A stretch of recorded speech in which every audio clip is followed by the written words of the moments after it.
The teasers dropped, the fandom went silent. In an instant, the entire K-pop world was turned upside down. Jimin just exposed a truth that was years in the making, and HYBE hid it in plain sight the entire time. Welcome to Starscope K-Report. Join Eric and Minji as they ride the Hallyu wave, uncovering the biggest K-pop comebacks, shocking industry controversies, and major K-drama updates. From internet-breaking rumors to historic chart milestones, we dive deep into the world of Korean entertainment. Oh man, I am so incredibly excited to jump into this one today. Same here, because our mission for this deep dive is to just completely unpack Jimin's explosive sophomore solo album, MUSE. Yes! Oh, it's so good. Right. And to do this, we're pulling from official agency press releases, Billboard chart data, this honestly phenomenal analytical breakdown from the Grammys, and of course, some seriously intense Reddit theories from the netizens. Oh, you know, the netizens have been working overtime for this one. Oh, absolutely. We're looking at the mechanics of how a global superstar basically engineered a historic chart-dominating comeback while, officially on a military hiatus. Yeah, and honestly, the word hiatus is doing, a lot of heavy lifting here. For real. Because what we are actually witnessing is a complete masterclass in long-term planning, lore building, and just sheer musicality. Yeah. I mean, to really understand the scale of this release, you have to look at the timeline. Right, because this wasn't just put together on a whim. Exactly. The groundwork wasn't laid a few months ago. It started years before the album even dropped. Which brings us to the Smiraldo secret. When you look at the rollout for this project, the truth was quite literally hidden in plain sight. It's crazy when you look back at it. It is. It just proves that Jimin and his core production team, Team PJM, they orchestrated a 2-year spoiler right under everyone's noses. 2 whole years! Right. But to really grasp why this exposed truth is such a, clickbait-worthy massive deal for the fandom, we kind of have to rewind the clock back to 2017. Ah, yes. The legendary Love Yourself era. Exactly. So that era fundamentally shifted the trajectory of BTS, and it introduced a really vital piece of world building, which was the fictional Smeraldo flower. Such a huge piece of their lore. It really is. So in their extended universe, this flower symbolizes a truth that cannot be told. It served as the central motif for their deeply emotional ballad, The Truth Untold. Right, and for anyone listening who might not be super steeped in the lore, this wasn't just like a casual lyric. It represented this profound heartache, melancholy, and just the agonizing experience of holding back your true feelings. Yeah, it was heavy. Very heavy. The symbol became so deeply woven into the fabric of the fandom that fans were literally getting Smeraldo tattoos. It just carried this massive, almost mournful cultural weight. And that heavy cultural weight is exactly what makes Jimin's choice for this comeback so fascinating to me. Oh, 100%. Because he takes that exact same symbol, this fictional flower of unspoken sorrow, and he completely inverts it for MUSE. He really does. He brings it back as the visual and thematic anchor for his pre-release single, Smeraldo Garden Marching Band, featuring Loco. But when you listen to the track, when you listen to it, you don't hear sorrow at all. Not even a little bit. You hear absolute joy. Right. It's just a pure serotonin boost. The concept is that he is actively tending to this garden of sorrows and coaxing out happiness. The lyrics explicitly say, all the things we couldn't say before, and your hidden feelings too, I'll tell you everything now. I love that so much. He totally transformed a symbol of pain into this triumphant celebration of just speaking your truth. It is such a brilliant thematic pivot. And the execution of that pivot is where the fandom sleuths really come in, because netizens started digging into the track's origins. As they always do. As they do. And they uncovered that the title Smeraldo Garden Marching Band wasn't some new post-military enlistment concept. Team PJM, which is Jimin, Pdogg, GHSTLOOP, and Evan, they actually spoiled this exact name during a production diary quiz show 2 whole years ago. Wait, really? It's right out in the open? Right out in the open. They casually tossed it out there as a joke name for their production crew. Oh, wow.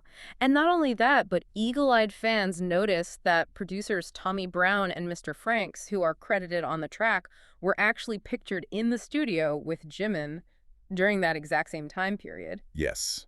The photographic evidence was literally just sitting on social media for years. The breadcrumbs were left out in the open, just waiting for the right moment to be connected. And they really were. But wait, let me play devil's advocate for a second. K-pop agencies plan massive lore universes years in advance all the time, right? I mean, SM Entertainment has an entire metaverse with aespa. Oh, for sure. And HYBE is super known for their complex webtoons and alternate universes. So is Jimin really playing 4D chess here, or is this just standard HYBE corporate world building running its course? See, that is a crucial distinction to make.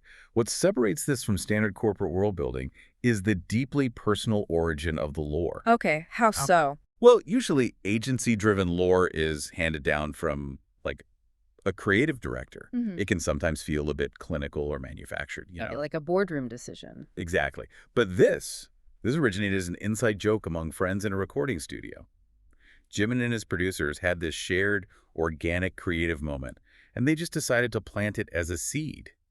So when the fandom finally connected the dots 2 years later, the emotional payoff was massive because it felt intimate, not corporate. Yeah, that makes a lot of sense. You can certainly see that intimacy reflected in the netizen reactions, too.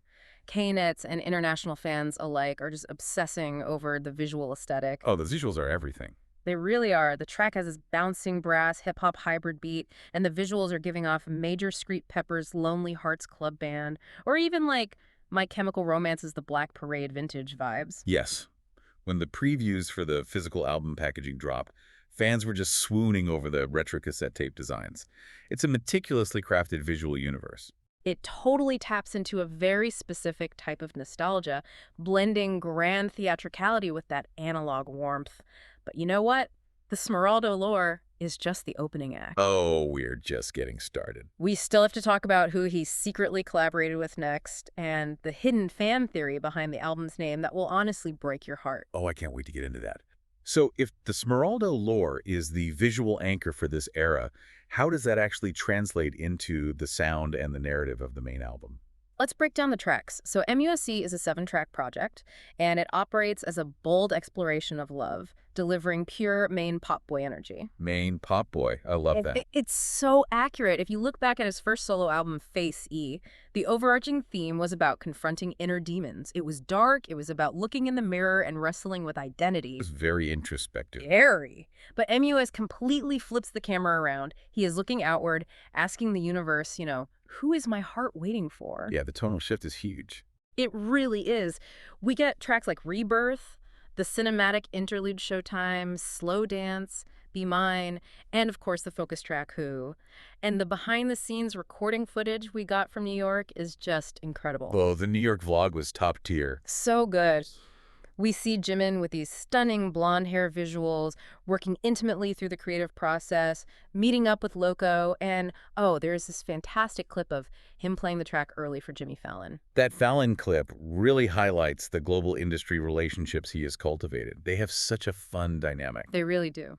But if you want to understand the sonic DNA of this project, you really have to look at the Grammy analysis. They pointed out something vital, which is that this album is just dripping with 2000s R&B and pop nostalgia. Oh, completely. When you listen to the acoustic guitar strums opening Who, or the incredibly smooth vocal runs layered throughout the chorus, it instantly evokes Justin Timberlake's Justified era, or early Usher, or even Alicia Keys. I definitely heard the Usher influence. Right. It has that cozy, vintage Y2K warmth, but the production is incredibly polished and modern. And the credits on this album certainly explain that polish. You have longtime BTS staples like Pdogg and GHSTLOOP who just fundamentally understand Jimin's vocal color. But he also brought in heavy hitters from the Western industry. Oh yeah, the producer lineup is stacked. Seriously? Jon Bellion, Ryan Tedder from One Republic, and Io the producer. However, the collaboration that made the entire internet do a massive double take was Hollywood actress Sophia Carson, known for her work in Descendants, featuring on the track Slow Dance. Okay, this specific collaboration is where long-term fandom memory truly shines. Oh, do tell. So when the track list dropped and her name was on it, fans immediately resurrected the legendary 2018 Billboard Music Awards red carpet lore. Wait, I remember this. Yes. BTS was posing for press photos, and Sophia Carson essentially slid right into the frame to pose with them. It was this hilarious, slightly awkward, just iconic moment that the fandom cataloged and literally never forgot. That is so funny. So seeing her feature on his album years later feels like worlds are colliding. It completely validates the fans who've been paying attention to these micro-interactions for years. And honestly, slow dance genuinely delivers. Their voices blend beautifully, but the netizens didn't stop their detective work at the track list, did they? Oh, absolutely not. They started dissecting the physical album packaging itself. Of course. There are two versions of the album, Blooming and Serenade. Fans quickly realized that the Serenade version utilizes a very specific, soft yellow color palette. Okay, wait, yellow. And what else is that exact shade of yellow in the BTS universe? Jimmy. Jimin's signature BT21 character. Oh my gosh, that's such a cute detail. Right, but it goes even deeper than color theory. Netizens started looking at the stylized lettering of the word MUSE on the album covers. Some letters are capitalized, others are sized differently, and if you isolate the emphasized letters, they spell out ME plus US equals MUSE. ME plus US. Wow. ME plus US equals MUSE. Yeah. That realization completely redefines the emotional core of the album. He isn't just singing about searching for a romantic muse out in the world. He is explicitly stating that the relationship between him and the fans, the me and S, is his ultimate inspiration. That is going to make so many people cry. Honestly, if your bias is blowing your mind right now and you love unpacking the hidden layers of your favorites, make sure you subscribe to Starscope K Report. We've got even bigger scoops ahead, because the layers of intention here are just staggering. They really are. But let me ask you about that sonic intention. We are talking about heavy 2000s references here. You know, HYBE marching bands, Usher-style R&B vibes, Y2K nostalgia. Yeah, a lot of retro sounds. When an artist leans this heavily into nostalgia, how do they avoid sounding like a cheap throwback act? Like, does the album risk sounding dated, or does Jimin's specific delivery elevate it? That's a great question. The risk of sounding like a parody of a bygone era is always super high when you tackle Y2K R&B. But the mechanism that prevents MUSE from falling into that trap lies in the vocal mixing and the emotional delivery. Okay, break that down for me. He isn't just mimicking the 2000s, he is translating that era's groove through the highly refined lens of modern K-pop production. K-pop mixing is notoriously crisp, prioritizing vocal clarity and punchy bass lines. Right, it's very distinct. So you take the swagger of a Y2K pop prince, but you layer it with the breathless emotional vulnerability that Jimin is famous for. That juxtaposition, the confident, sassy beat, paired with a sweet, almost yearning vocal performance, is what makes it feel entirely fresh and modern. And if you want proof of how fresh it feels to the general public, we just have to look at the raw numbers. Yeah. Because that's not even the wildest part of this comeback. Not even close. We are about to look at the chart statistics and a professional dance analysis that proves Jimin's global dominance is absolutely unstoppable, even from the military barracks. The sheer volume of these metrics is what we really need to break down, because they honestly defy standard industry logic. Let's run through this chart, I'll kill.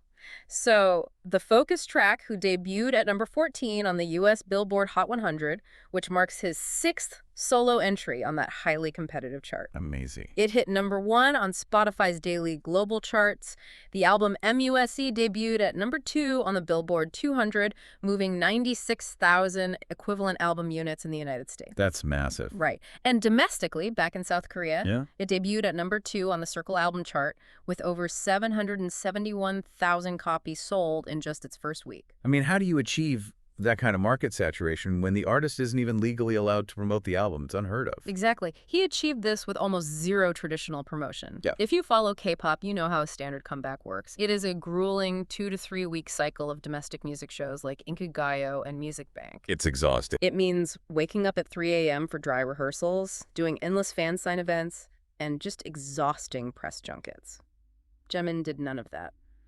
Aside from a stunning pre-recorded performance for The Tonight Show starring Jimmy Fallon, this launch relied entirely on digital global streaming infrastructure and the organic drive of the fandom. It really highlights a massive shift in how global K-pop acts can completely bypass traditional domestic gatekeepers.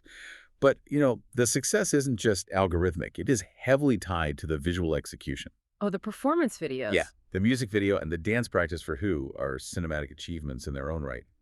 There is this brilliant breakdown by professional dance analyst Melvin I. Howe, who reviewed the choreography specifically for this track. What did he find? He pointed out something mechanically crucial about the background dancers. In a lot of pop performances, dancers are doing their own intricate routines around the artist, which can sometimes split the viewer's attention. Yeah, it gets a bit chaotic sometimes. Exactly. But here, the dancers are meticulously choreographed to frame Jimin. Framing him in what way? Like a literal box? More like a camera lens. Melvin I. Howe uses the concept of a cinematic aperture. Oh, that's an interesting way to put it.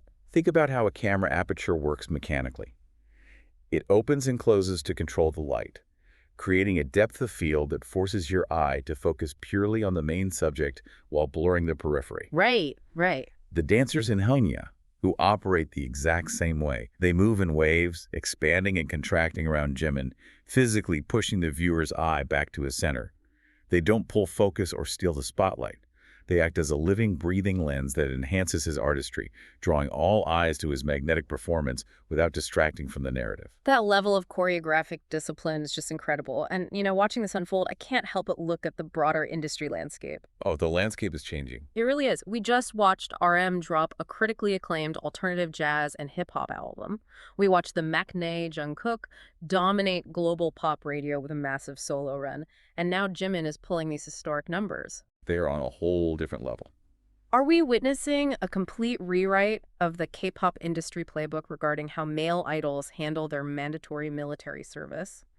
Because traditionally, enlistment meant you disappeared for 18 months, fell completely off the radar, and just prayed your fans were still waiting for you when you got back. They are absolutely dismantling the old playbook. Historically, the military era was viewed as a drought. It was the ultimate terrifying test of a fandom's loyalty for any agency. The dreaded hiatus. Right. But BTS looked at that enforced 18-month hiatus and chose to treat it as an opportunity for strategic deployment. The mechanism here is preparation. And a lot of it. So much. By pre-recording these high-concept, fully realized, visually stunning projects years in advance, they fundamentally changed the dynamic. They asked the question, how can we be incredibly present while being physically absent? That is such a good point. They aren't just maintaining their relevance. They're actively expanding their artistry, exploring new genres, and growing their audience. They have turned a period of mandatory government-enforced silence into a masterclass in sustained hype. Which is exactly why you need to hit that subscribe button so you never miss a KT update on historic moments just like this. Because watching this strategy play out in real time is truly witnessing music history. It requires an unbelievable amount of foresight. The level of detail they've managed to hide in plain sight over the last 2 years just keeps you constantly scanning their old content, wondering what other clues are sitting there. Which brings me to a thought I just can't shake, and it's something every single fan should be pondering right now. Okay, I'm ready. What is it? We've seen that Jimin and his team planted the Smeraldo Garden Marching Band clue 2 years in advance. We've seen him reach all the way back to 2017 to resurrect a fictional flower, meticulously closing the loop on a 7-year-old storyline while he is literally sleeping in a military barracks. It's insane. So if they are plotting their solo projects with this level of 4D chess, what massive, interconnected, mind-bending universe is BTS secretly planning for their grand reunion comeback in 2025? Oh my God. I mean, if one member can pull off a multi-year narrative arc this flawlessly, imagine what all 7 have been quietly building in the background. It proves that in the Hallyu Wave, nothing is ever just a coincidence. That is the exact thought that keeps the entire industry on its toes. The seeds for 2025 have undoubtedly already been planted. We just haven't figured out how to look at the garden yet. The teasers dropped, the truth was exposed, and the Smiraldo flower is blooming brighter than ever. You've been listening to Starscope K-Report, where Eric and Minji bring you the stories shaping K-pop, K-dramas, and the global Hallyu Wave. Thanks for tuning in, and don't forget to subscribe for more stories that keep the stars shining.